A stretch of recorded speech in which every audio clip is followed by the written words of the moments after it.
Well, I'm back.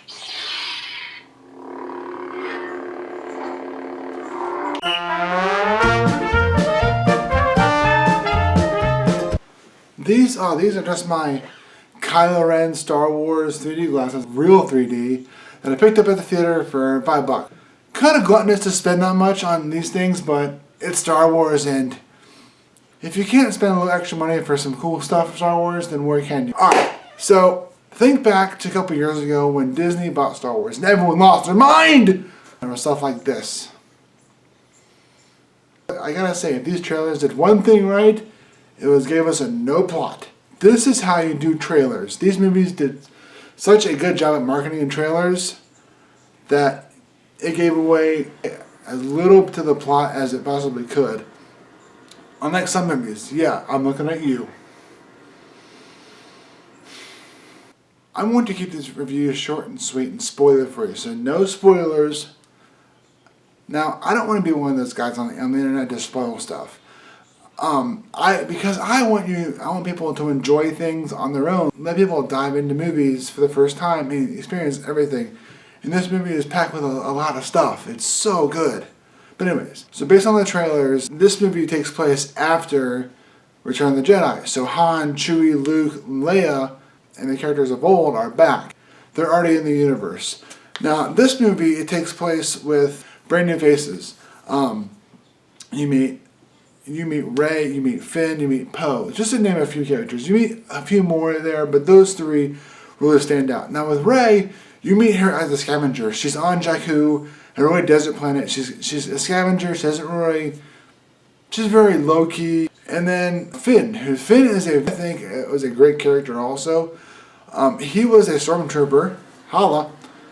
You see, he goes on mission and goes on attacks and stuff like that. And you kind of see him question what he believes in. Question the way the First Order is. Because it was, in Return of the Jedi, it was the Empire, but now it's the First Order. And Finn and Rey meet up, and Poe is in there too. Poe is a cool dude. They're all cool characters. They're all great characters, but Poe is he's just a pilot. He's the best there is. In this movie, it's very like movies of old, as in Episode 4, 5, and 6, where it's good versus evil. There's no politics. There's no trade federation tax bullshit. Sorry. It's just right from the opening scroll, you dive right into this world. Which, from the opening credits, I was like, I'm in. Thank you, JJ. Daisy Ridley as Rey, John Boyega as Finn, and Oscar Isaacs as Poe. These people, as of right now, are pretty unknowns to the spotlight, but man, they brought it. So there are these new characters, and along the way, the three of them meet up with Han and Leia, and seeing them together again on screen was magic. The way Harrison Ford really brought it for Han Solo was pretty special. Harrison Ford can usually be kind of like half-ass guy. The national spotlight has kind of labeled him as a grump, kind of a strange oddball. But put him in the Han Solo costume, boom, he brings it, and he did. I was afraid that Han Solo was going to try and do what he did 34 years ago in Return of the Jedi and Empire and A New Hope. But it was the same Han that you knew then that was kind of evolved. It's gotten older. It was the same wisecracking, I'll top my way out of it kind of attitude. Being the smuggler that we all know him as. That was really, really cool. Seeing him and Leia together, you really got the sense that, they didn't have many scenes together, but it was really there was chemistry there. It was still there.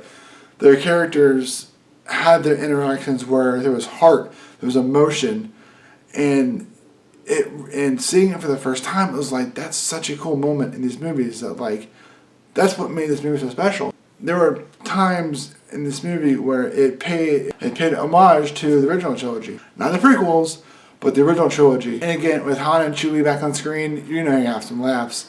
Their friendship and companionship together was so much fun to watch.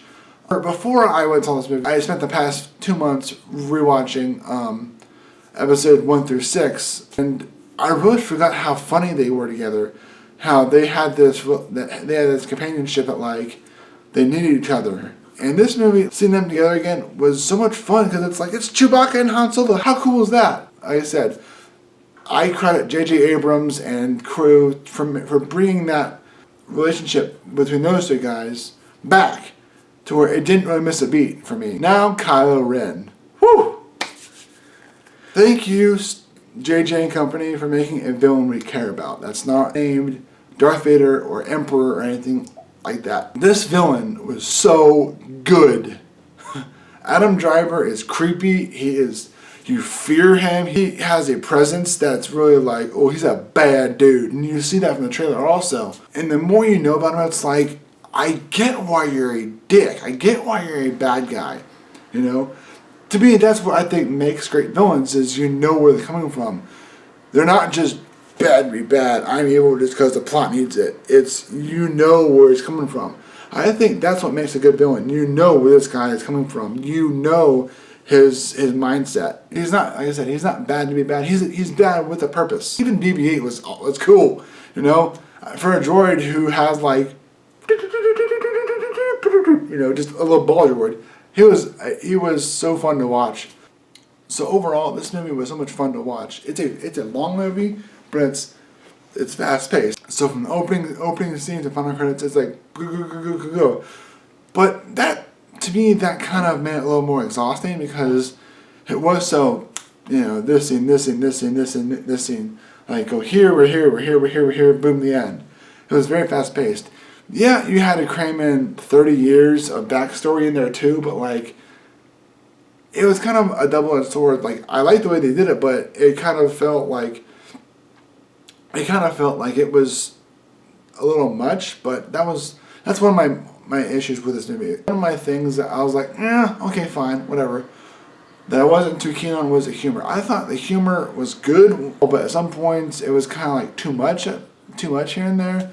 I really like the humor with Han and Chewie because that's what you know. Han's sarcasm and Chewie's being Chewbacca. He's just funny. I thought that some of the humor sometimes was kind of forced and kind of like was a buzzkill at times. But then again, between that and the fast pace of the movie and the story, just be nitpicking. It's little things like that will not ruin the movie for anybody. So like I said, it's a spoiler free. I hope you enjoy it. But overall, I love this movie. I will definitely see it again. My expectations were sky high, and it delivered, you know. It showed me everything I wanted to see and more. And it was, like, I sat there, after credits rolled, I was like, we're back. Star Wars has found its way again, and it produced a very good standalone film. I'm excited to see where the story goes, and see what they do with Episode 8 and 9, because there's going to be two more. There's going to be two more. Yeah. Again, it's 2 hours of fun. Go see it. Go watch it. You'll love it. Now, as far as Luke, what happens to him? Just go see it. All I'm going to say. Bye-bye.